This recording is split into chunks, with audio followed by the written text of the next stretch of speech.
Bienvenidos hermanos y amigos y familia del canal, bienvenidos hermanos que están aquí presentes del grupo Pequeño Rebaño. Estamos muy contentos de presentar otra temática.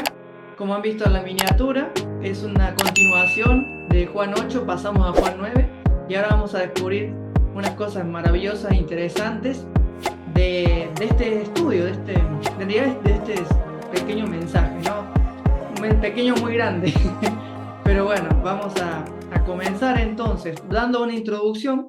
Recordemos que anteriormente habíamos visto de que Jesús se había confrontado en un debate con los fariseos con respecto a la religión de su época, lo que se creía y demás, dando realzar de que él era el mismo creador, de la cual ellos quisieron luego apedrearlos.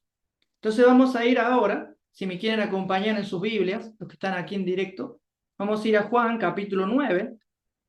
Yo tengo mi Biblia acá. Juan capítulo 9.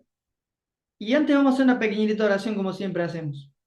Gracias, Señor, por darnos la oportunidad de estar aquí, de ser tus hijos y de poder estudiar tu palabra. Te pedimos, Señor, que el Espíritu Santo que nos acompaña pueda darnos lucidez y que pueda transmitir, impactar ese mensaje vivificador en nosotros. En el nombre de Jesús. Amén.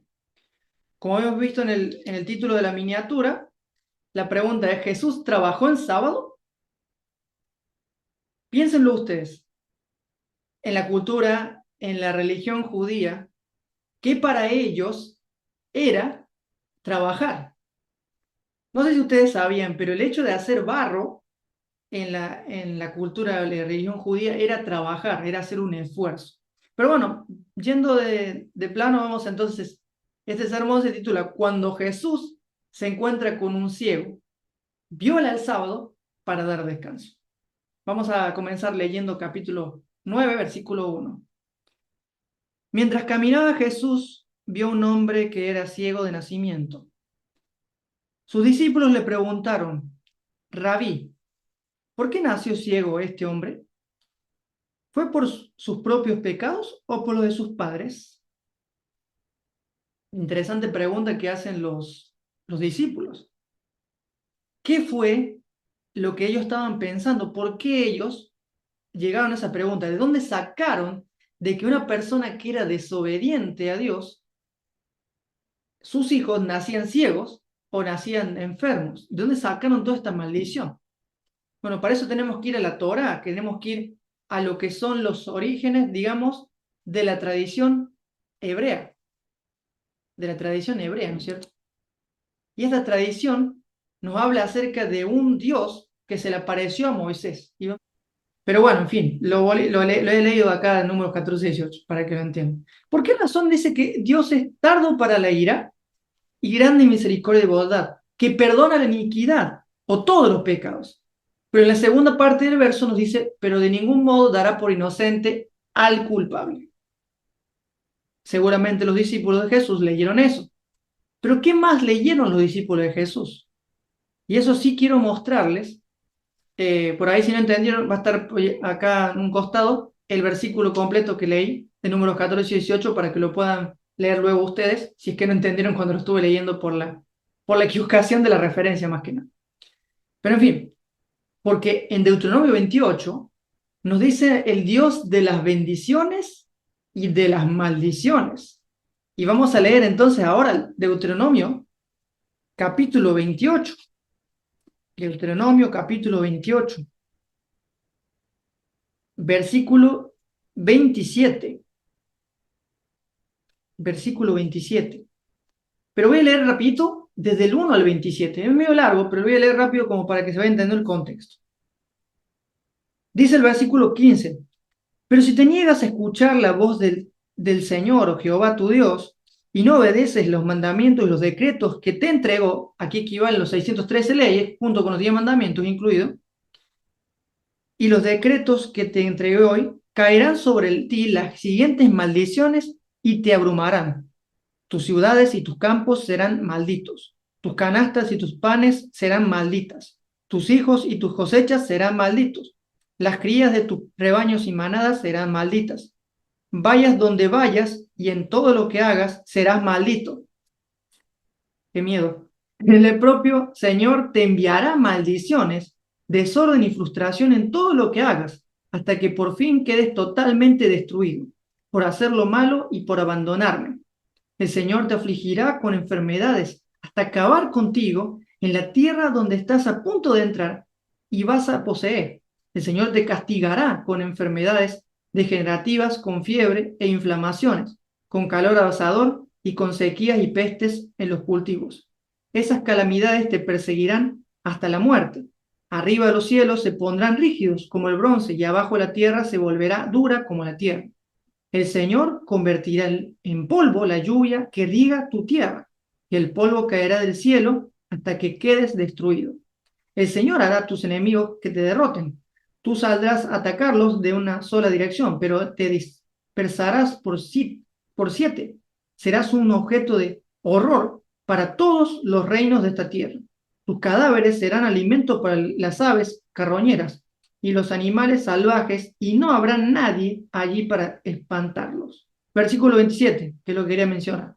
El Señor te afligirá con llagas pulpurentas, como las de Egipto, y con tumores, con escorbuto y picazón incurables. El Señor te castigará con locura y ceguera y pánico. Andarás a tientas a plena luz del día como un ciego que palpa en la oscuridad. Pero no encontrarás la senda. Estoy leyendo el versículo 28.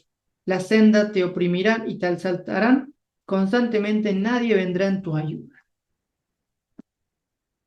Seguramente los discípulos leyeron este verso, que nos dice que aparentemente Dios envía estas calamidades, envía estas enfermedades, y posiblemente castigó a este ciego. ¿Por qué? Porque dice que castiga. Pero la palabra que en realidad está mal traducida en Números 14 y 18 es la palabra castigar, que en realidad es pakat. Y pakat en hebreo, o sea, traducido correctamente al español, quiere decir visitar. Hacer una visita amigable, como si fuera un amigo, hacer una reunión. Esa es la aplicación correcta del verbo que habla de que el Señor visita la iniquidad, la maldad de los padres de los hijos de la tercera y cuarta generación. Porque así como Jesús visitó a un inicuo de Zaqueo y lo restauró, de esa manera también Papito Dios nos visita en nuestro pecado y cuando estamos en pecado. Pero ¿qué pasa? La religión muchas veces nos ha puesto de que Dios no es amigo de pecadores, que Dios no tiene nada que ver con los pecadores. Entonces, ¿Jesús qué? ¿Jesús no se juntaba con pecadores? Bien, ahora vamos a ver la respuesta que da Jesús con respecto a lo que ellos preguntaron, que dijeron, Rabí, ¿quién pecó? ¿Este o tus padres? También te le puedes preguntar a tú, amigo y amiga, hermano y hermana que me escuchas. ¿Quién pecó? ¿Este o sus padres? Pero la pregunta, como siempre que hace Jesús, nos deja desconcertados la respuesta que da. Y dice en el versículo siguiente, no pecó, dijo Jesús, no fue por sus pecados ni tampoco por los de sus padres. Nació ciego para que todos vieran la gloria de Dios en él. Debo llevar a cabo cuanto antes la tarea que nos encargó el que me envió. Pronto viene la hora, la noche, cuando nadie puede trabajar.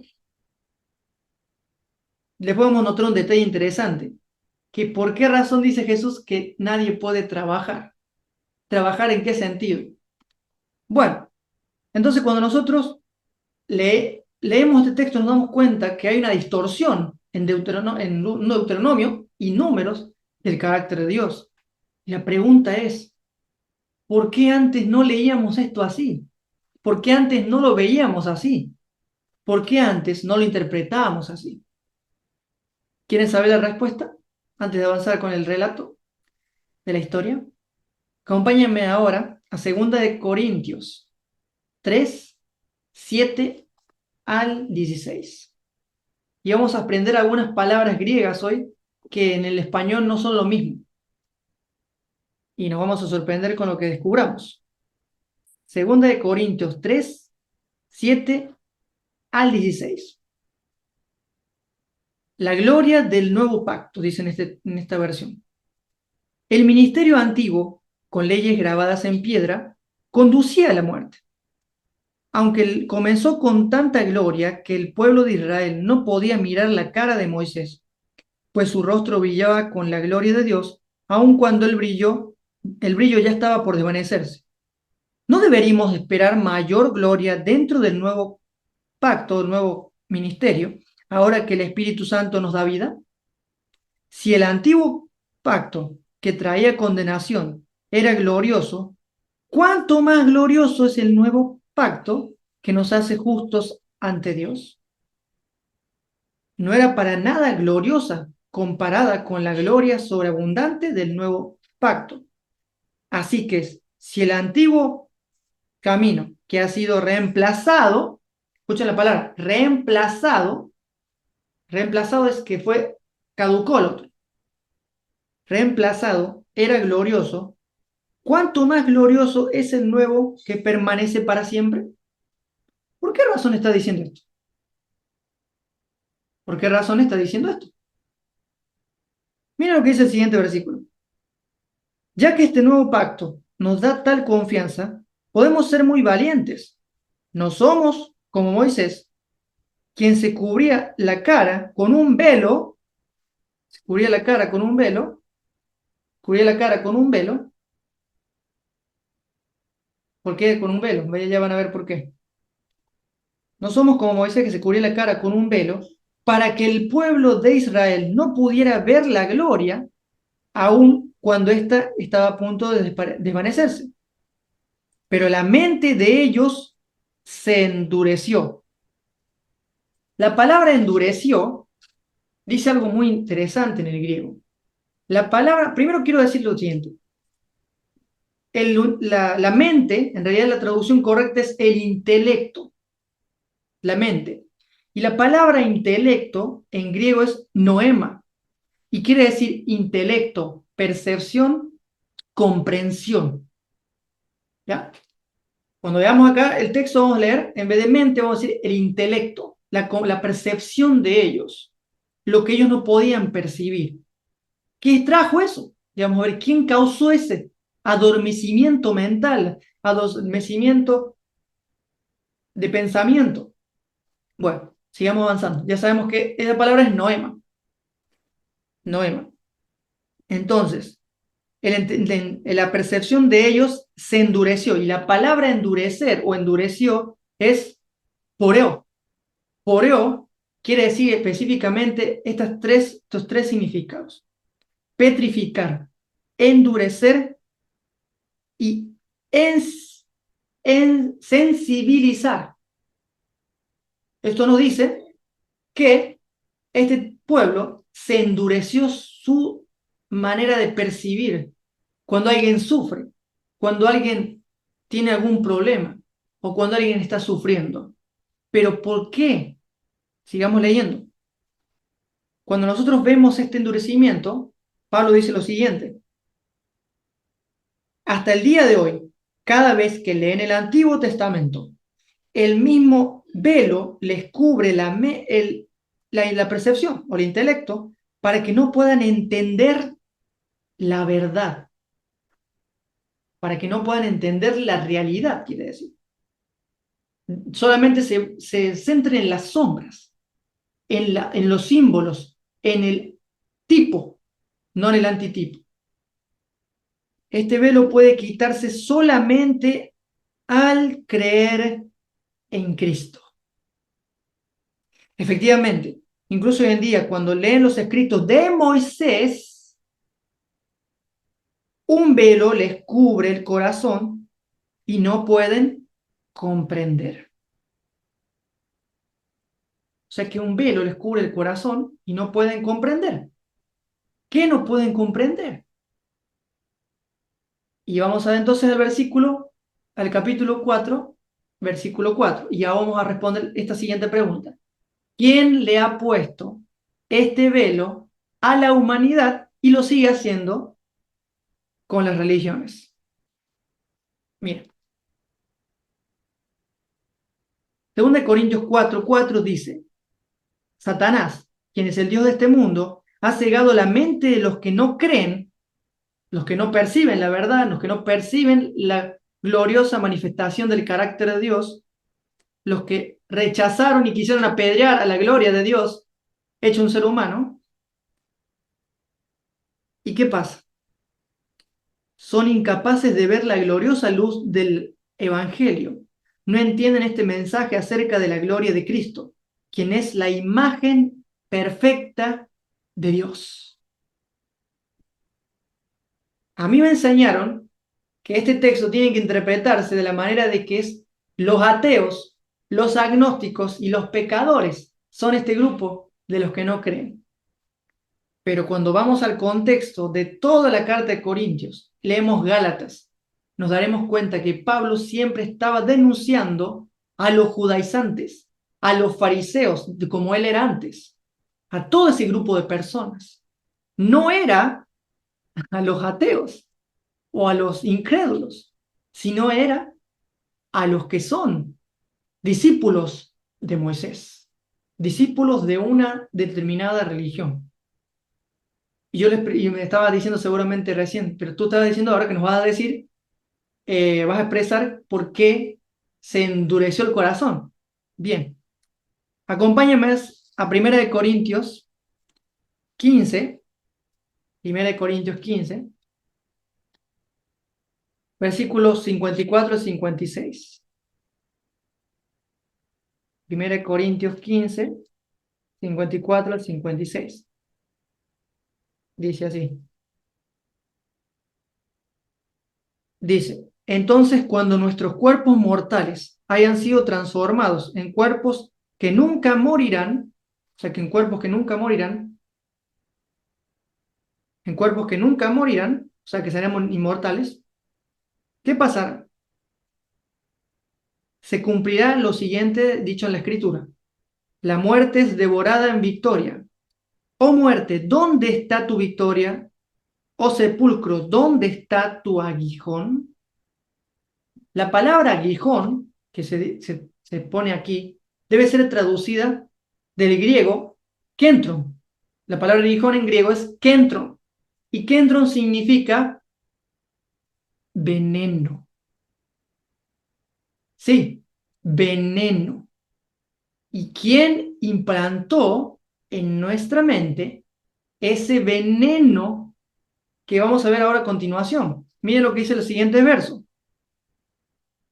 Pues el pecado es el veneno o el aguijón que termina en muerte, y la ley le da al pecado su poder. La palabra poder es dunamis. La raíz etimológica de la palabra dunamis es dunamai y quiere decir poder, eficacia, eficaz haciendo algo o dándole un poder a algo. Entonces, la ley es el aguijón que le da poder al pecado. Ah, no, pero Romanos 7 dice que el mandamiento es santo, justo y bueno. Vamos a Romanos 7. Romanos 7, Romanos 7, del 7 al 9. Lo estoy poniendo en vos con contexto porque Jesús dijo lo que dijo y entenderemos cómo pensaban en esa época los judíos de esa época y los discípulos incluso. Romanos capítulo 7, versículo 7. Ahora bien, ¿acaso la ley es pecado? O sea, ¿qué es el pecado? De ninguna manera. O sea, ¿pero qué ley? Vamos a ver qué ley estaba refiriendo. Porque aquí en Romanos 7 nos habla de dos leyes, la ley de Dios y la ley del pecado. Ahora bien, ¿acaso sugiero que la ley de Dios, que es otra cosa que no es la ley del pecado, es pecaminosa? De ninguna manera. De hecho, fue la ley la que me mostró mi pecado. Yo nunca hubiera sabido que conducía de codiciar es malo si la ley no dijera no codicies. Pero el pecado usó ese mandamiento para que despertara toda clase de deseos codiciosos dentro de mí. O sea que la restricción, la norma, la ley, despierta en el ser humano por su naturaleza el pecado. Porque toda ley o toda norma nos lleva, o sea, algo forzado, me refiero a una ley forzada, impuesta, obligado a la persona, lo lleva a hacer lo contrario. Pero la ley de la libertad que habla Pablo, también aquí en Romanos más adelante, es la ley de amor, la ley de la conciencia de Cristo en nosotros, la ley del Espíritu Santo en nosotros, la conciencia divina o la mente de Jesús que tenemos cada creyente, cada ser humano incluso, porque Pablo también nos dice en Hechos 17 que el linaje suyo somos, o sea que está el ADN de Dios en nuestro ser, o la esencia de Dios en nuestro ser. Esto nos dice algo muy interesante que nosotros tenemos que tener en cuenta al momento de estudiar nuevamente la Biblia con ojos nuevos. Entonces, Pablo está diciendo que la ley de Dios, que es el amor, no lleva al pecado. No se está refiriendo a los 10 mandamientos, no se está refiriendo a las 613 leyes, sino se está refiriendo a la ley de amor que no busca lo suyo, que es una ley no egoísta, que es una ley que no convierte en cosas a las personas, que no es una ley que lleva a la rebeldía, sino es una ley de renunciamiento por amor, le podemos decir. Entonces, esa ley es la que está hablando Pablo. ¿Y qué hace esa ley? Ella no lleva el pecado, pero la otra ley, que es la ley del pecado, es la ley que le da poder al pecado. Hubo un tiempo en que viví sin entender la ley. Sin embargo, cuando aprendí, por ejemplo, el mandamiento de la codicia, el poder del pecado cobró vida en mí. O sea, cuando escuchó la ley, cuando él fue fariseo, él empezó a darse cuenta que no podía cumplir la ley, que no podía cumplir los 10 mandamientos. Entonces era una frustración, una carga constante. Y cuando eso lo vemos, nos lleva a nosotros, cuando estábamos en una religión, o si alguna vez, o si sigue estando en una religión, esa carga de cumplir, cumplir, cumplir, guardar, guardar, y si no, te vas al infierno, te pierdes o demás. Pero Pablo nos está diciendo que la ley, nomos, es la que da poder al pecado. Y quiero definir la palabra pecado. La palabra pecado en griego es hamartía. No es amar la tía, sino que es hamartía con J. Hamartía. Y quiere decir errar al blanco, equivocarse, errar a un ideal. En hebreo la palabra pecado es awon, que significa distorsionar, retorcer y doblar. Cuando tú pecas, no es que haces cosas malas, sino que te equivocas. Pero Jesús vino para que intercediera por nosotros. La palabra interceder es enfocar, es llevar a un centro, es no dejar salirse del centro. Se mete entre medio de los dos y los lleva a la unidad. Por eso pecado, en Jesús no había pecado, sino había intercesión. Él intercedía por los pecadores para que vuelvan a Dios, para que dejen de equivocarse constantemente y mirar su equivocación y su error, y de esa manera puedan hallar la salvación, que es estar libre de condena, libre de culpa y libre de las cargas que la ley de Moisés impuso. Porque la ley de Moisés es una ley satánica que solamente esclaviza a la gente, que solamente mete cargas y no pueden vivir. El mismo dice Ezequiel, tanto que hablan de Ezequiel 20, cuando habla de el sábado como el sello de Dios. Anteriormente en el contexto nos dice que yo les di mandamientos que no eran buenos y que no les producía que ustedes puedan vivir. Este Dios, que no es el Padre de Jesús, le está diciendo a Ezequiel, o le está diciendo al pueblo de Israel, que Él les entregó mandamientos que no eran buenos. Y cuando vamos a Hechos capítulo 7, Esteban denuncia que el ángel que estaba con Moisés, Hebreos también denuncia lo mismo, que el ángel, este ángel que estaba con Moisés, que no era un ángel de Dios, porque Hebreos dice que había hecho un espectáculo que producía truenos, relámpagos, fuego y humo, y se escondía en esa oscuridad y no dejaban ver realmente su apariencia, no dejaban ver realmente a un Dios de amor, sino era un Dios totalmente contradictorio, y que cuando Moisés miró este espectáculo, dice Hebreos 12, versículo 18 en adelante, de que estaba temblando de miedo. Y los frutos del Espíritu Santo no son el miedo. La actitud que da el Espíritu de Dios, la actitud que da la esencia de Dios, no es el miedo. Es un miedo, lo miedo es lo que lleva el pecado.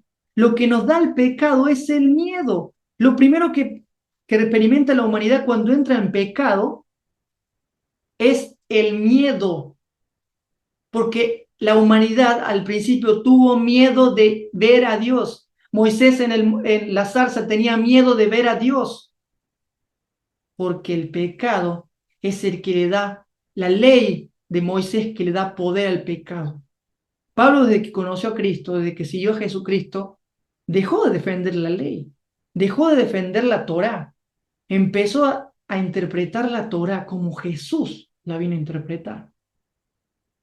Entonces ya sabemos que aguijón es veneno. Pecado es errar al blanco o equivocarse. ¿Y qué más? También aprendimos que intelecto o mente es noema y endurecer es poreo, que es petrificar, volver el corazón de piedra, quiere decir. ¿Por qué tanta sangre derramada en Israel durante siglos? Porque su mente, su corazón, su percepción, su sensibilidad se embotó, se endureció, se hizo piedra. Pero Dios dio una promesa en Ezequiel 36, que Él cambiará el corazón de piedra y le dará un corazón de carne, para que puedan sentir, para que puedan ver el dolor humano y dejar de condenar al hermano que está ciego y está moribundo en la calle porque no saben quién pecó, para que dejen de seguir ese Dios de las maldiciones y las bendiciones que solamente traía muerte y condenación. Dejen de seguir el pacto antiguo que traía muerte. Porque todo ese pacto, hasta incluso una persona recogiendo leña en sábados, fue apedreada. ¿Por qué? Porque el mandamiento tenía que ser obedecido sí o sí. Porque la paga del pecado, entendían ellos, es la muerte. Entonces, tú pecaste, te matamos. Tú pecaste, te hacemos esto. Tú pecaste, Dios te mata, Dios te ahoga, Dios te pulveriza, Dios te achicharra como pollo, porque pecaste. Pero, el versículo sigue, Romanos 6:23. Pero el regalo de Dios es vida eterna en Cristo Jesús. Gloria a Dios por eso. Volvamos a la historia de este ciego que se encuentra con Jesús. Espero que se haya entendido la idea. Bien, cuando nosotros volvemos a la historia, Jesús hace algo muy diferente a la época. Algo incluso que podríamos tomarlo como que violó el sábado, o el día de reposo, como le decían ellos. Jesús dijo en el versículo 5, pero mientras estoy aquí en el mundo, yo soy la luz del mundo. Vuelve a repetir lo mismo que en el capítulo 8. Luego escupió en el suelo, hizo lodo con la saliva y lo untó en los ojos del ciego. Le dijo, ve a lavarte en el estanque de Siloé, que Siloé significa enviado. Entonces el hombre fue, se lavó y regresó viendo. Sus vecinos y otros que lo conocían como un pordiosero ciego se preguntaban, ¿no es este, no es este el que era ciego de nacimiento? ¿No es este el hombre que solía sentarse a mendigar? Algunos decían, no, te lo aseguro, hermano y hermana, que no decían, ay, mira, no es este el ciego que se sentaba a mendigar. No, estaban hablando de forma despectiva. No es este el que se sentaba a mendigar ahí, pobrecito, que nació ciego por pecador, maldito por Yahvé. De esa manera estaban hablando esta gente, de chuma, que se fueron a ver lo que había pasado. Y entonces ellos empezaron a hablar entre ellos y lo que hicieron después demuestra que no estaban de compasión ni conmovidos por el Espíritu de Dios a misericordia y alegrarse por este milagro que ocurrió. No, estos chusmas fueron a denunciarlo a la iglesia, a la sinagoga, y miren cómo sigue. Después que dijeron que era todo esto, algunos decían que sí, otros decían que no. No solo se le parece, pues el mendigo seguía diciendo, si soy yo, él se defendía diciendo, soy yo. Entonces le preguntaron, ¿quién te sanó? ¿Cómo sucedió? Él les dijo, el hombre que llaman Jesús hizo todo hizo lodo, me lo untó en los ojos y me dijo, ve al estanque de Siloé y lávate. Entonces fui y me lavé y ahora puedo ver. Ahora puedo ver. Entonces, ¿dónde está ahora? Le preguntaron. No lo sé, contestó él. Entonces, entonces, se alegraron tanto, dieron gloria a Dios y alabaron a Dios por el milagro de este pobre hermano que estaba ciego de nacimiento. ¿Dice esto tu Biblia? No, ¿verdad? Mira lo que dice. Entonces llevaron ante los fariseos al hombre que había sido ciego, porque ese día era día sábado, cuando Jesús hizo lodo y lo sanó. Los fariseos interrogaron al hombre sobre todo lo que había sucedido y le preguntaron. Le volvió a repetir la historia. Él puso el lodo sobre mis ojos y cuando me lavé pude ver. Algunos de los fariseos decían, ese tal Jesús no viene de Dios, porque trabaja en el día sábado. Podemos decir hoy en día, este Jesús es un disidente, porque le lleva a la gente a que se salgan de la iglesia y empiecen a trabajar en sábado. Total, Dios te ama. Podemos decirlo así, ¿no? Entonces, estos fariseos, que eran los líderes religiosos de la época, estaban enojados porque Jesús estaba dándole descanso a una persona ciega de nacimiento, que estaba sufriendo, que necesitaba ser sanada, necesitaba experimentar el verdadero Shabbat, el verdadero reposo de Dios, que era tener la vista, era lo que él necesitaba, era lo que él estaba necesitando. Pero ¿qué pasó con este grupo de personas? No le importó. ¿Por qué? Porque como vimos en los textos de Pablo, porque estaba embotada su mente, estaba insensibilizado su corazón, su percepción de la compasión estaba duro porque tenían una ley en la cabeza, no tenían amor, no amaban a su prójimo, porque ellos no entendían lo que era el amor, porque tenían en su cabeza que tenían que cumplir normas, leyes y mandamientos, y eso era ser fiel a Dios. Bien, entonces, ¿qué sigue diciendo la escena? Entonces dice, después dijo lo siguiente, otros decían, pero ¿cómo puede un simple pecador hacer semejante señal milagrosa? Así que había una profunda diferencia entre opiniones entre ellos, o sea que entre ellos estaban discutiendo, no se ponían de acuerdo. Luego los fariseos volvieron a interrogar al hombre que había sido ciego, que había sido ciego, qué chistoso que esto. Luego los fariseos volvieron a interrogar al hombre que había sido ciego. ¿Qué opinas del hombre que te sanó? Que querían que dijera, que es un hereje, que es un apóstata y que no debía haberme alegrado porque me sanó. Por favor, no me echen de la iglesia porque sigo un disidente. Eso querían que dijera. Pero él les contestó algo muy diferente. Creo que debe ser un profeta, contestó el hombre.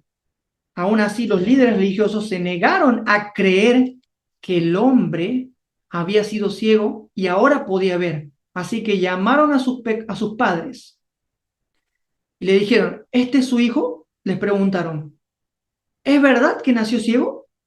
Sí es cierto. Sí es cierto. ¿Cómo es que ahora ve? Ellos le respondieron, sabemos que él es nuestro hijo y que nació ciego, pero no sabemos cómo es que ahora puede ver ni quién lo sanó. Pregúntenselo a él. Ya tiene edad para hablar por sí mismo. O sea, es grandecito para que le pregunten. ¿Cuántas veces le habían preguntado?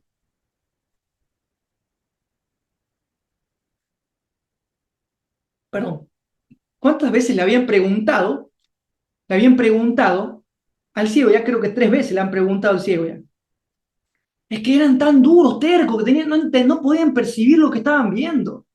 Estaban blasfemando contra el Espíritu Santo, que entendimos en temas anteriores que blasfemar es ser ligero para entender lo bueno y llamar lo bueno que ven algo malo. O sea, no comprenden algo que es santo y bueno cuando lo ven. Entonces, sabemos que Él es nuestro hijo, le dicen nuevamente. Los padres dijeron eso por... Miren por qué los padres dijeron eso. No quisieron responder porque tenían miedo.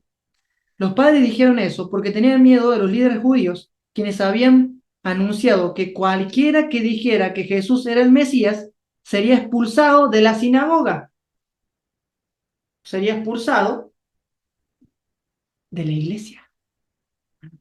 Cualquiera que siga a un disidente, a un hereje, a cualquiera que escuche la predicación de la salvación de todos y cualquiera que escuche todo eso, podemos decir que también dijo eso, va a ser expulsado, no puede tener más cargos, se le va a quitar todo. ¿Se te hace conocida la historia? Cualquier similitud con la realidad es pura coincidencia. Sigamos,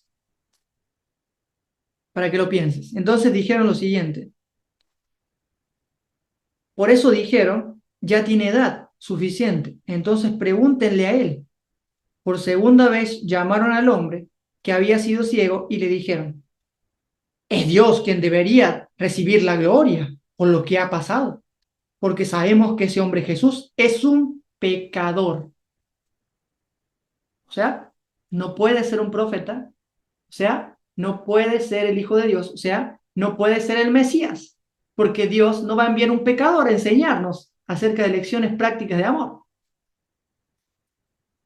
Y él le responde firmemente, yo no sé si es un pecador, respondió el hombre, pero lo que sí sé es que yo antes era ciego y ahora puedo ver.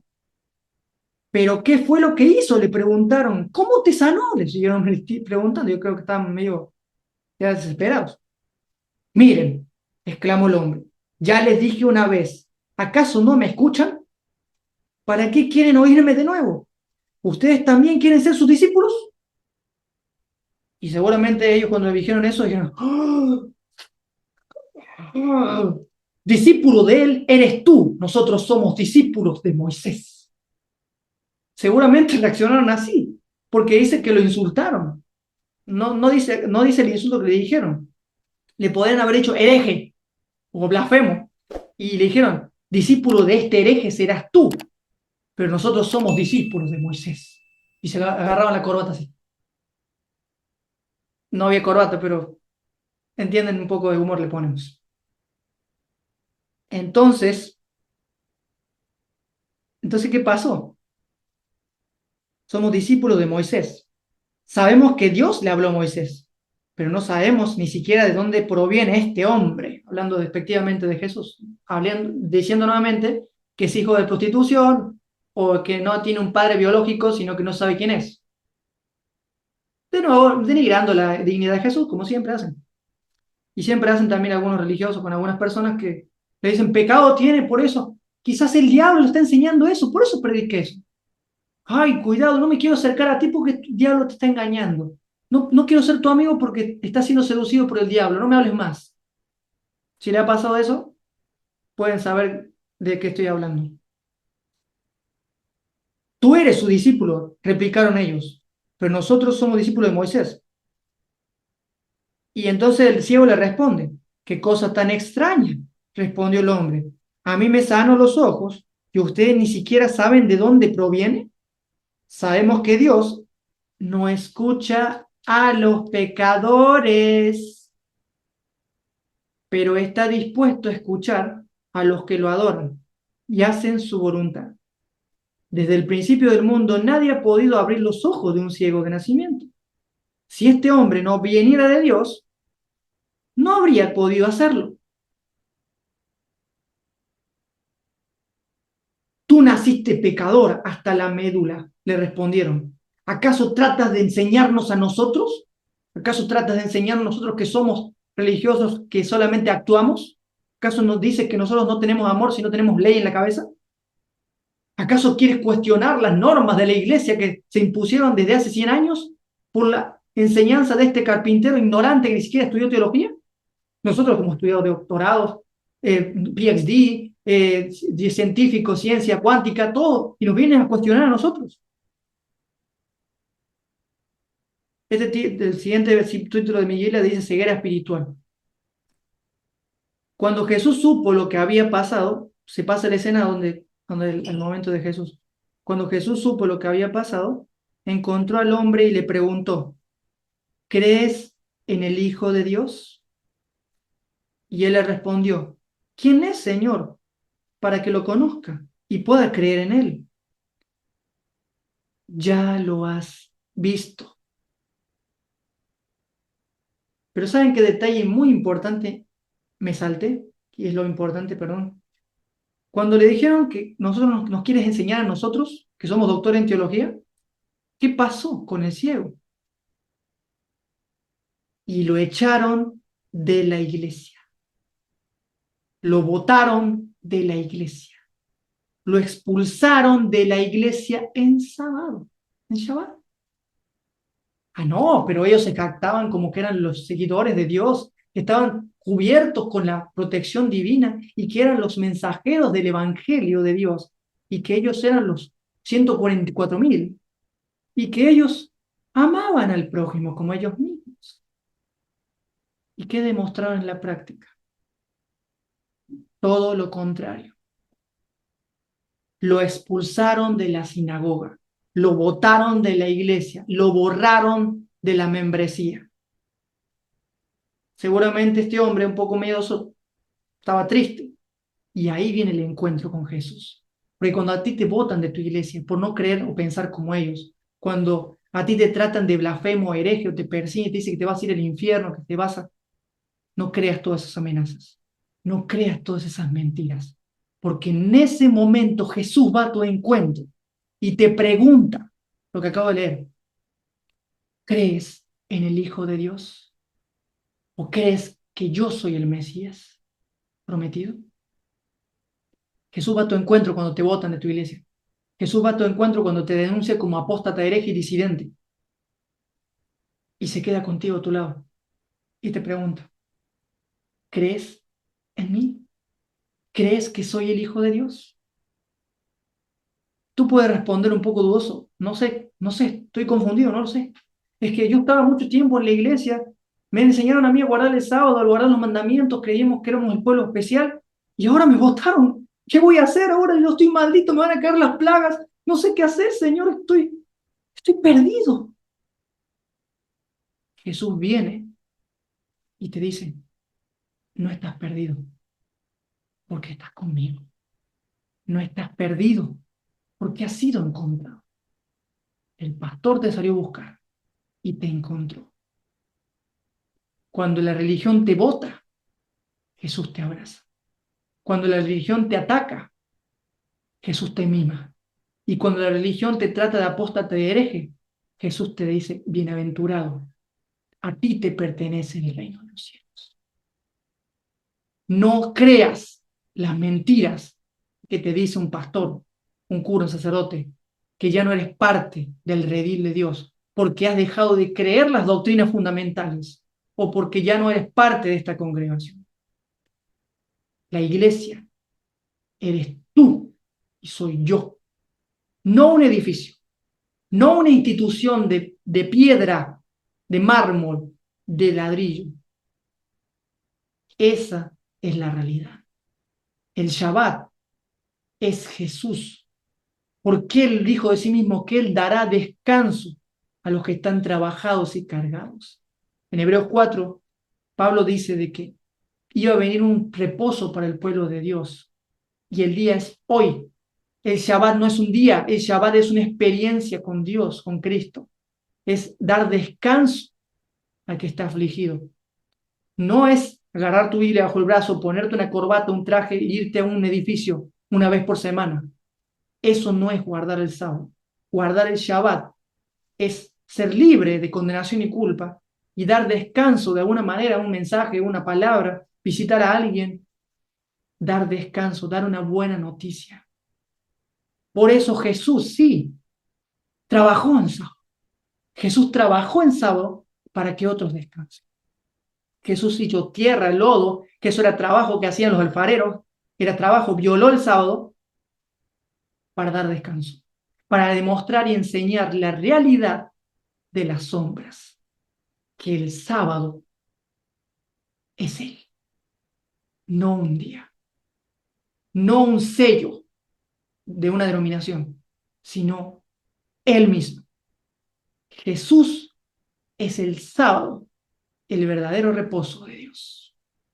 Que estamos todos invitados hoy, no porque hoy es sábado, sino mañana, pasado, hoy, cada día, a descansar en los brazos de Jesús. El Shabbat de la Torah. Miren cómo sigue la historia. Cuando Jesús supo lo que había pasado con este ciego, se encontró con él y le preguntó, ¿crees en el Hijo de Dios? ¿Quién es, Señor? Contestó él, para que crea en él. Ya lo has visto y está hablando contigo.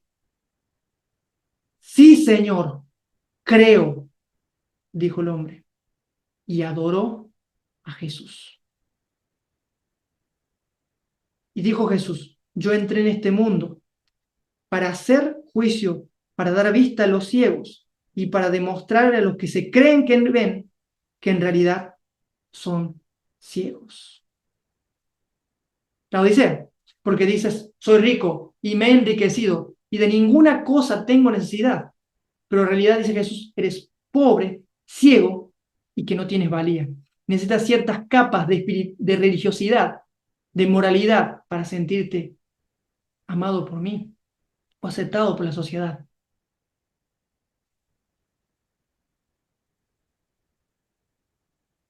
Y dice lo siguiente, algunos fariseos que estaban ahí escuchando le replicaron a Jesús y le dijeron, ¿estás diciendo que nosotros somos ciegos?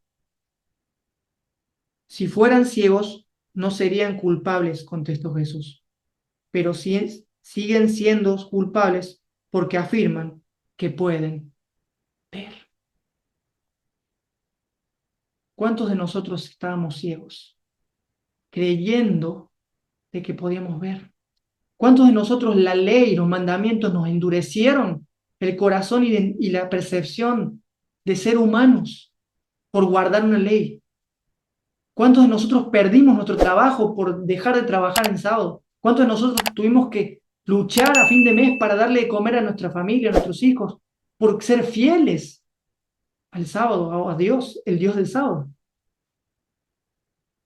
Pero Jesús les dice que están ciegos y que no pueden ver, no se dan cuenta de su necesidad. Por eso Jesús dice en la Odisea, al principio, de que quiero darte colirio para que puedas ver. Unta tus ojos con colirio para que puedas ver. ¿Qué pasaba con estos fariseos? ¿Qué pasaba? ¿Por qué le hacían la guerra? Porque ellos no conocían a Dios. Ellos conocían una idea de Dios. Ellos tenían una idea de un Dios Yahvé, airado, totalmente implacable, irascible, que necesita sacrificios, obras, obras, obras para ser aplacado, para ser apaciguado. Pero ese no es Jesús. El Dios que presentó Jesús es muy diferente. Él no tiene en cuenta tus pecados, sino que los tiene perdonados ya.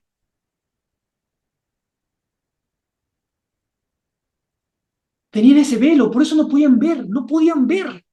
Ese mismo velo tenían a estudiar la Torá. Por eso Jesús dice en Juan 5:39, ustedes examinan, buscan, investigan en la Escritura, creyendo que ahí está la vida eterna.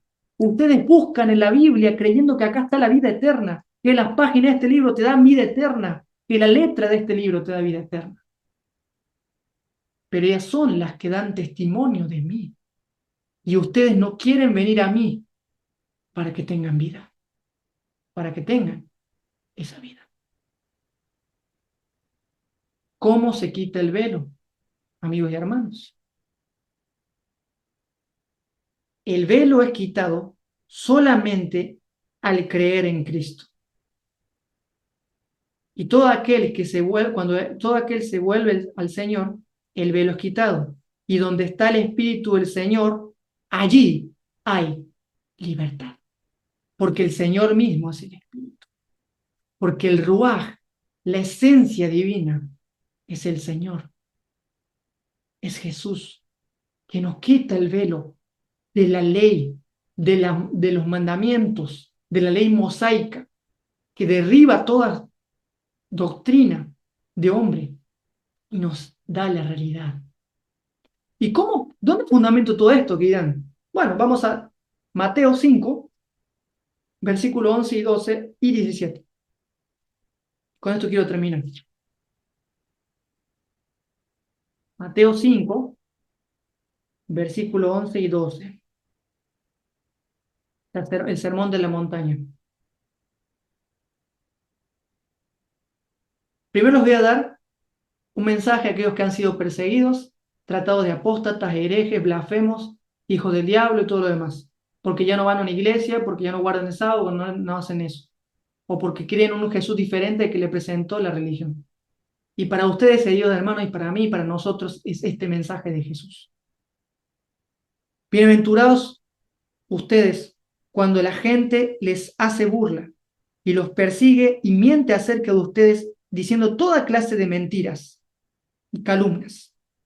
Alégrense y estén confiados en Dios, porque les espera una gran alegría. Y recuerden que los antiguos profetas los persiguieron de la misma manera que a ustedes. Cuando seas perseguido, cuando te boten de tu iglesia, cuando te borren, cuando te denuncien en las redes sociales que eres un hereje, un apóstata, sé bienaventurado, sé feliz, porque estás siguiendo las pisadas de Jesús. Quiero terminar, como te dije, con lo siguiente. No malinterpreten la razón por la cual he venido. No vine para abolir la ley y los profetas. Al contrario, vine para cumplir sus propósitos.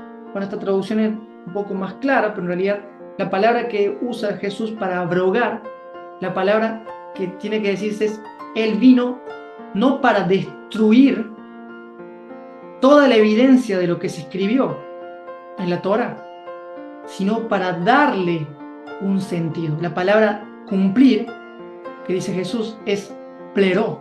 Y pleró quiere decir llenar, dar sentido, completar o darle interpretación, o darle una explicación. Jesús es el intérprete del Padre. Jesús es el que da a conocer quién es el Padre. Y Jesús es la palabra de Dios que vino a buscar y a salvar lo que se había perdido. Hermano y hermana, amigo y amiga, la respuesta es sí, Jesús trabajó, pero para dar descanso. Por eso Jesús no te condena, Jesús no te acusa, Jesús no está pendiente anotando cada sábado cuántos sábados fuiste a la iglesia o no. Jesús no le importa nada de eso, solo le importa que seas feliz, que te sientas libre, confiado a su lado. Si tienes dudas, duda con Él. Porque sin dudas, como dijo una vez Cristian, es imposible agradar a Dios. Y digo lo siguiente, Jesús es tu Salvador. Disfruta de Él cada día, porque ya has entrado al reposo de Dios. Aquí es este sermón, esta reflexión de hoy. Si te ha gustado, deja en los comentarios lo que te haya gustado y compartir los testimonios de lo que hayas experimentado al escuchar esto.